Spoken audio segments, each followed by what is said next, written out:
নমস্কার বন্ধুরা, 12টা আম খোসা ছাড়িয়ে কেটে নিচ্ছি। এইরকম লম্বা করে কেটে নিন। কড়াইতে সর্ষের তেল গরম করে শুকনো লঙ্কা দিয়ে দিলাম, 5 ফোড়ন দিলাম। 5 ফোড়ন খেতে না চাইলে দেবেন না। ফোড়ন ভালোভাবে ভেজে নিচ্ছি। জল ঝরানো কেটে রাখা আম দিয়ে দিলাম, পরিমাণ মতো নুন, হলুদ গুঁড়ো, শুকনো লঙ্কা গুঁড়ো, কাশ্মীরি রেড চিলি পাউডার।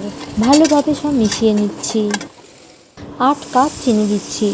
জল দেওয়ার দরকার নেই, চিনি গলেই প্রচুর জল বেরিয়ে যাবে আর তাতেই আম সেদ্ধ হয়ে যাবে। দেখুন চিনি গলতে শুরু করে দিয়েছে। হাই ফ্লেমে জাল দিয়ে নেব। কিছুক্ষণ পর পর হালকা হাতে নেড়ে দেবেন। প্রায় ঘন হয়ে এসছে। এরকম ঘন হয়ে এলে গ্যাস বন্ধ করে দিন। আচার ঠান্ডা হতে দেব। আচার আজকে আবার জাল দিয়ে নেব। আচারে চিনি নুন চেক করে নেবেন, কম মনে হলে আবার মিশিয়ে দিয়ে ফুটিয়ে নেবেন। এরকম গাঢ় হয়ে গেলে গ্যাস বন্ধ করে দিন। আচার ঠান্ডা হতে দেব। তাওয়া গরম করে দিয়ে দিন 1 চামচ জিরে, ধনে, মৌরি, শুকনো লঙ্কা। মশলা ভালোভাবে ভেজে ঠান্ডা হতে দেব। মশলা ঠান্ডা হলে গুঁড়ো করে নিন। আচারে ছড়িয়ে দিন।